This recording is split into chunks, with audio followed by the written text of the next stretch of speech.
guys, I am back with my first review in quite a while. I haven't done one, as I've said in other videos, and if you haven't watched those, then I guess I'll just re-explain. I've been dealing with a lot of setbacks lately, and dealing with financial problems, emotional problems, just a lot has been going on. So I haven't been prioritizing getting and doing reviews. But I had plenty of written reviews, so I just haven't gotten around to translating them to video, but I'm here doing one today. And today is exciting because, as you know, I'm reviewing Hellboy. But what makes it exciting, you may tell from the thumbnail, it is my first Kill It With Fire movie review of the year. Took me a long time to find one, which is interesting, which I guess in terms of the films I've seen this year, 2019 ain't doing too bad. But the only other Kill It With Fire review I did was for the mockumentary series Lunatics, but it's not a film, so it doesn't qualify into the, you know, what will make it on my top 10 worst list, but this definitely will. I kind of knew after watching it and I started to write my review that I was going to have to do the layout a little differently to explain and talk about everything that I wanted to talk about. And so I then, as I was writing, I'm like, oh my god, how am I going to translate this to video? This is going to be equally confusing. So I thought about it, and I think I've come up with a way that I can make this work. So it's going to be a little different to my other reviews, but not that different. So anyway, I will shut up and get started on the review. Ooh, I'm excited to let out my frustration. Hellboy is a 2019 American superhero film based on the Dark Horse Comics character of the same name. Directed by Neil Marshall with a screenplay by Andrew Cosby, this reboot of the Hellboy film series serves as the third live-action film in the franchise. The film finds Hellboy caught between the world of the supernatural and human as he battles an ancient sorceress bent on revenge. This film and all its unholy glory can be summed up by one word: unnecessary. Now, of course, I could say the making of this film instead of a third installment to the Guillermo del Toro Hellboy films is what makes it unnecessary, and that is indeed true. However, that's not the picture I'm trying to paint here. When it comes to scenes, effects, characters, and plot points, a vast majority of them were flat out unnecessary. And their inclusion leads to a series of events that would have even young children saying, what the fuck? So allow me to take you on a journey of all the things that didn't need to be.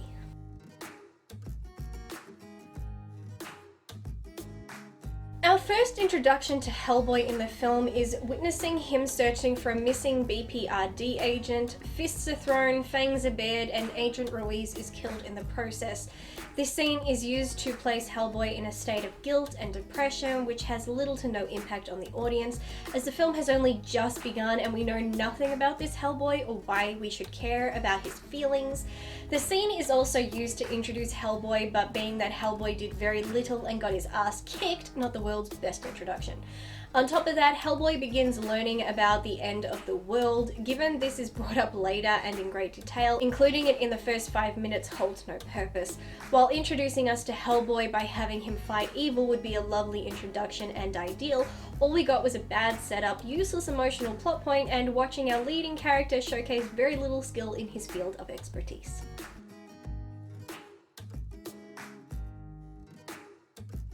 The introduction and use of the Osiris Club was indeed a hot mess. In the short time they are on screen, we learn they enjoy hunting magical creatures, had planned to kill Hellboy, reveal his origins, try to kill Hellboy for real, and are revealed to be keepers of one of the Blood Queen's limbs, not for the greater good, but the novelty of it. Hellboy's origin is brief and glazed over, as the scene instead focuses on the character of Lobster Johnson, a vigilante known for killing mobsters and Nazis. The entire scene about how Hellboy arrives on Earth is short, adds nothing to the story, and is delivered in a style that comes off as a parody, making this short scene disjointed from the others around it. The group's love of hunting and involvement in Hellboy's arrival on Earth hold no weight and also add nothing to the story, and therefore are entirely unnecessary. The film gives this small group far too many stories and only one is necessary, but it also is brief and ties into our next unnecessary moment.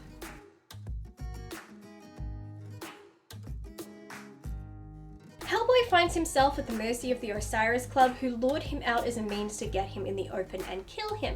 Their attempt proved unsuccessful, and they met their end at the hands of the very giants they claimed to be hunting. In turn, Hellboy finds himself fighting off and defeating the very giants who technically saved his life. Every aspect of this scene was, again, unnecessary. Hellboy's fight was not necessary, nor was the club's betrayal. If we were to rewrite this, it could have been written as the club were keepers of Nimwe's arm and had sworn to keep it safe. They feared what would happen if Hellboy and Nimue were joined and sought him out to be safe. Having them ambush Hellboy out of the blue in such an elaborate way, only for us to at the last minute be told in a half-assed way that they own the Blood Queen's arm, which leads to their demise, was poor writing if I ever saw it. So in all of these events, what does fighting off giants have to do with anything? Nothing, and that is the point.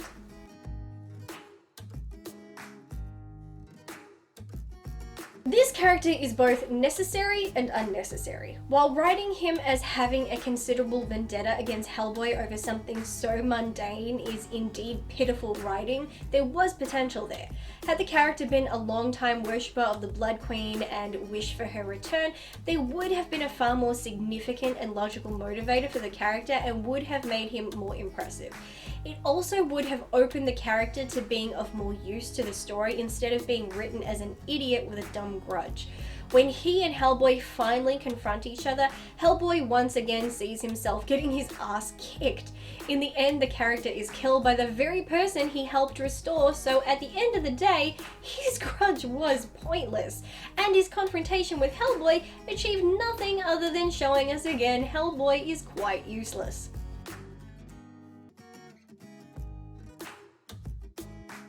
While it is nice that the films can now help John Wick fans learn what Baba Yaga is and means, she is another entirely unnecessary character.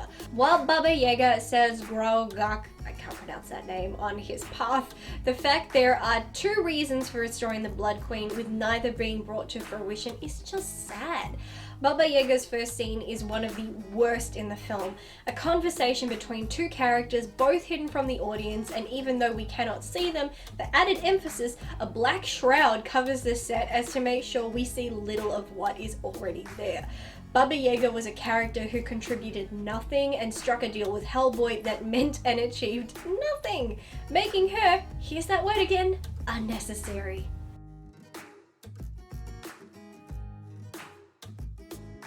Poor Daimyo, what a waste. Well, he had the potential to be necessary. How he was written proved otherwise. His character contributes nothing but a bitchy attitude towards non-human beings as a typical case of projection of his own self-loathing due to the fact he can turn into a cat-like animal. We knew there would be a moment where he would be forced to turn to save the day, but when turned, he did not save the day, and even with the combined efforts of he and Hellboy together, they were no match for an overgrown boar. What a sad, pointless scene that was.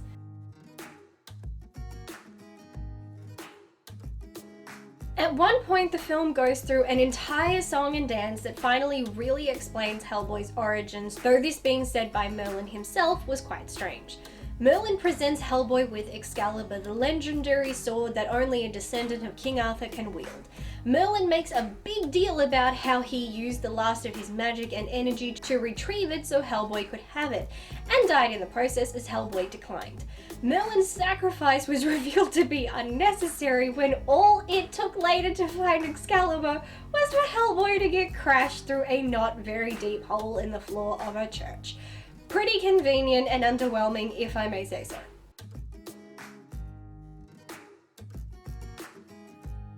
This film spent a great deal of time talking about the upcoming end of days and Hellboy, aka Anungan Rama, and his part in it, all for it to be one incredibly underwhelming apocalypse. The Blood Queen seeks to rid the world of humans and for creatures of darkness to live freely and no longer hide in the shadows. But, as we have seen time and time again in this film, the creatures of darkness are not hiding. A giant boar is running around England killing people with no worries, Hellboy is walking around every country and city exposed and not giving two shits, and giants are wandering around the English countryside eating whoever they come across. I fail to see anyone living or hiding in the shadows, so Nimwe's motivations are incredibly pointless. The film spends 2 hours talking up Hellboy bringing about the end of the world, yet all he did was pull a sword out of a rock and stand motionless and speechless for a few minutes until a ghost tells him to get over himself. The Blood Queen, who was talked up as so powerful and undefeatable, met her demise by one quick swing of a sword, no fight or ultimate battle. Just a clean swing and that's it. And how do we stop the apocalypse? Stick the sword wherever and call it a day.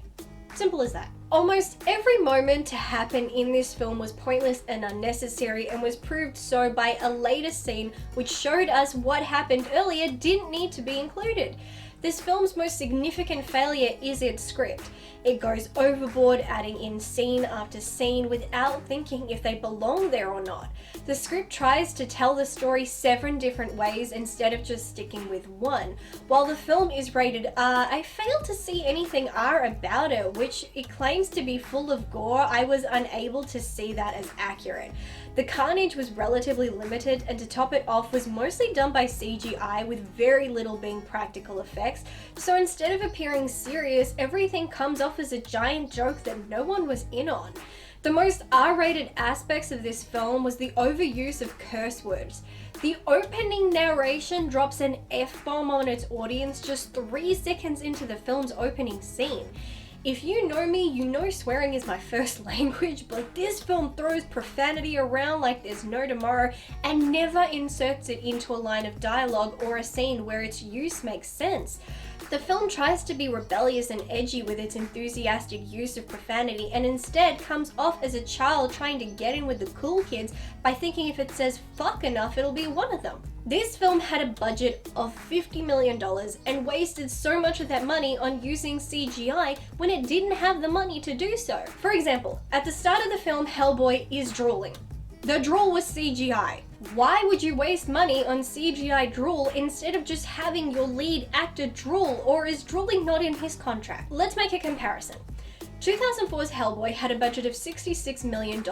While it indeed used CGI, it very clearly opted to do that when necessary, relying on practical effects whenever it could, which creates a far more fantastical and yet realistic story.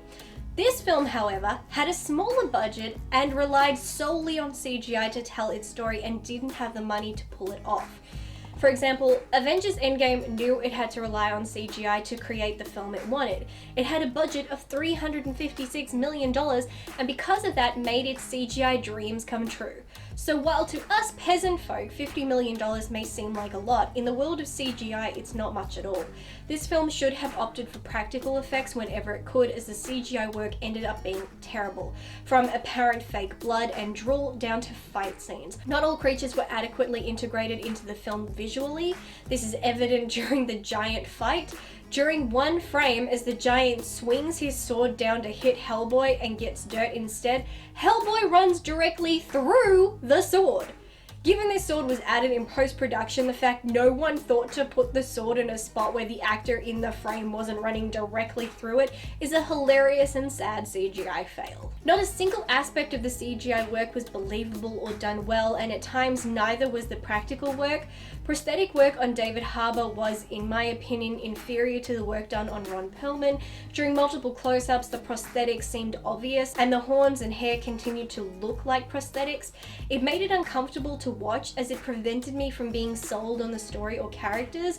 Even costume work was off. The dress and robe used for the Blood Queen and the armor for King Arthur and his men appeared very modern, clean, perfect, and figure-hugging. These glimpses into the past reminded me of how Robin Hood 2018 was made, an old-fashioned story in an old-fashioned setting, but with a modern-day fashion sense. A bizarre combination which speaks volumes about the film itself. Everything about this film was bizarre. From scene to scene, the style and tone of the film would change and yet did not have one single element that strung them all together. Every scene looked and felt like you had just started watching an entirely different film. Even the style of music would change, and ultimately nothing went together. It's like trying to do a PowerPoint presentation in 6th grade. Every slide has a different background and style because you're determined to use all the backgrounds on offer. For PowerPoint in 6th grade, that's okay, but for a Hollywood film, not so much. As you can see, I'm struggling to find anything this film did well. Performances were no better. Milla Jovovich did the best she could with the material provided for her, but she had her fair share of moments that acting-wise made me cringe or laugh. Ian McShane can do no wrong, and while his character left nothing to be desired, he still managed to give it the Ian McShane flair, and for that reason I could not hate it, but due to the script, I couldn't love it either. Saoirse Lane was, in all honesty, the only saving grace to the film. Saoirse Lane plays Alice Monaghan, a powerful medium with a few other tricks up her sleeve. She saves Hellboy more than once and is the only way the film intelligently brings a few scenes together. Without her, this film would have entirely fallen apart. While they could have included her character a lot better, same with all the others, they fleshed her out the best and really gave the character a sense of purpose, and she became a real part of the team, and Lane's performance really drove it home, making her acting and her character the standouts of the film. The worst performance, and also character sadly for me, is our lead character Hellboy, played by David Harbour. David Harbour struggled to land comedic lines, which even if they had been in a comedic setting, which they weren't, I still don't believe they would have landed. The audience has nothing to connect to with Harbour's version of Hellboy. Instead of an immensely powerful being and badass, we got a watered down, whiny, underdeveloped guy who gets drunk with little effort and can't hold his own in a fight. The character spends the entire film acting like a petulant child throwing a tantrum about eating his vegetables. He complains about everything, only has a well-established relationship with one character, Alice, and outside of that contributes absolutely nothing to his own film. His only highlights that hint at his power and potential come during a fight scene with giants that was not necessary to the film, and a vision he has that depicts him leading the apocalypse in all his Anungan Rama glory. There is a great deal to work with when it comes to the Hellboy character, and Harbour did not succeed in bringing any of that to life. I would never have thought I'd see the day a badass like Hellboy would become so pitiful and incompetent. While I don't wish to compare this version of the Hellboy story to the previous incarnation, it is hard not to. Trying to follow the work done by Guillermo del Toro is not a place I would want to find myself in. Del Toro has a gift for the fantasy genre, and he can make characters and worlds come alive. And Ron Perlman is one of the best character actors in existence. Whether with prosthetics or not, he can become any character you want him to be. Together, they were a supreme force that brought Hellboy to life on the big screen. Trying to reboot what they did was not a good idea, and while many, myself included, had high hopes after the first poster dropped, these hopes were crushed with the force of Hellboy's right-handed doom. Aside from the character of Alice, I have nothing good to say about this film. The script, costumes, CGI, cinematography, performances, score, soundtrack, hell, even the film's timeline, everything was an absolute disaster, as if this film was an apocalyptic event all on its own. When this film came out, I heard nothing but negative feelings towards it. So much negativity that I believed I would have the opposite response and end up loving it, because that's kind of how things work with me. As it turns out, I predicted that entirely wrong. I guess my oracle status is kind of failing me lately. This was far worse than anyone described, but on the bright side, it can now be claimed as my first Kill It With Fire film for 2019. Woohoo! It's funny, I was about to say I have no words, but I had a lot of words. I had a lot of words and you heard them. So many words that I'm actually losing my voice. I think while I was watching it, I even did an Instagram story. I was laughing my ass off because it was so bad. And then I got to a point where it's just not funny anymore. Like, you're laughing at it because it's like, oh my god, this is so bad and pathetic and sad and just plain awful. And then it kind of loses the novelty of it, where you can't even laugh at the joke anymore. It's just like, okay. It's kind of like when you hear a joke said more than once. It's like, okay, first time it was funny, second time not so much, and now it's just getting annoying. And that's kind of how this film felt. It's a joke you've heard too many times. And it's not like I think the film was trying to be funny. I don't find it like genuinely hysterically funny in the sense of, oh my god, that was the most hilarious thing I've ever seen. It was just like, this is the worst thing I have seen this year. I can't say ever. I've actually seen far worse, but no, this is definitely so far the worst thing I've seen this year. Oh man. I actually didn't know it was David Harbour playing Hellboy, and then when I'm like, oh really? I'm like, oh, no wonder that voice was familiar. But I've liked him in so many things. I think he's a really good actor. I just think this is a really bad film. And I like Mila Jovovich. I love her. I even love her in films that other people don't like Ultraviolet. A lot of people hate that film. I love that film. That film is so much fun. And I think she kicks ass in that film, but in this one I'm just like, oh, cringe. It's sad. It's sad. And I've said enough that I'm losing my voice, and I was in the middle of doing this and my dinner arrived. I ordered pizza and now I have pizza here, and my pizza's getting cold because I've been too busy bitching about Hellboy. But yeah, anyway, that's all I have left to say on the matter. Yeah, so anyway, if you like this video, please hit the thumbs up and subscribe if you haven't already. Unless you don't want to, then don't do it. But please comment down below, tell me what you thought of Hellboy. Did you like it? Did you hate it? Doesn't matter, just share your thoughts. And yeah, I'm gonna go and eat my pizza now, and as usual I will finish this off by thanking my patrons, and until next time, bye!